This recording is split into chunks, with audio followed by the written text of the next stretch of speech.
red diamond rattlesnake that I have is one that I captured back in 1995. She doesn't rattle because it's usually a sign of fear when they rattle their rattles, and she's not afraid of it anymore, but she's still a venomous snake, so I'm very, very careful with her and very aware of the fact that, you know, she could bite me. This is Ruby.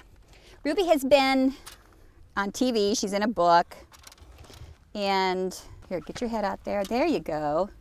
I use a snake stick and I keep the head away from me as far as possible. We have 3 species of rattlesnakes in San Diego County.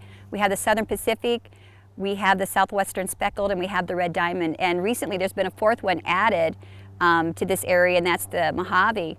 Well, when it starts heating up, that's when the rattlesnakes become active. They need that heat from the sun to regulate their body temperature. They're cold-blooded animals, and they need to be warmed up so they can start moving around and looking for their prey.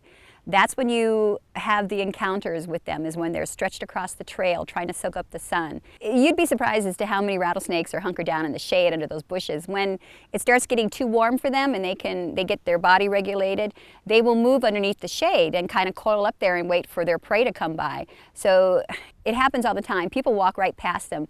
That's why it's so important. Even if you drop something and it rolls into the shade, find a stick and use a stick to retrieve it. Don't put your hands down there, because they're so well camouflaged. Even though you think you look really well and you don't see one, it might be hidden under there, and it could be kind of costly if you run into one down there. Yeah. If you get bitten by a rattlesnake, the first thing you need to remember is to remain calm. Seek help as soon as you can.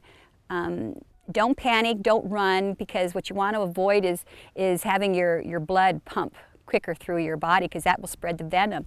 Don't cut it and try to suck the venom out. You could cause more damage doing that. Do not use a tourniquet. That's not a good idea. And if you get bitten on the hand and you have any rings, you want to remove anything that could be constrictive, because your arm or the area that you got bitten in is going to swell. The sooner that you can get to a medical facility and you have doctors who can actually tell if you have been envenomated, and if you've been envenomated enough to where they need to inject you with anti-venom, and they'll be able to tell that by the rate of spread and by the discoloration and the swelling and the pain that you're going through. 3/4 of rattlesnake bites are actually dry bites where no venom is injected. They don't want to waste that venom. It's important for them to have that venom for their prey.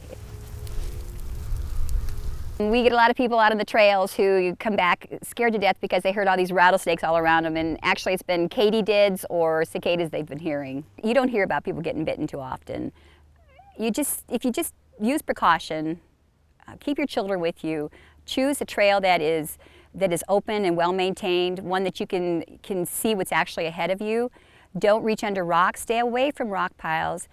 You're not supposed to be going off the trails anyway. It's safe to be on the trails. If you go off and wander off the trails, go into the rock piles and stuff, you're asking for trouble.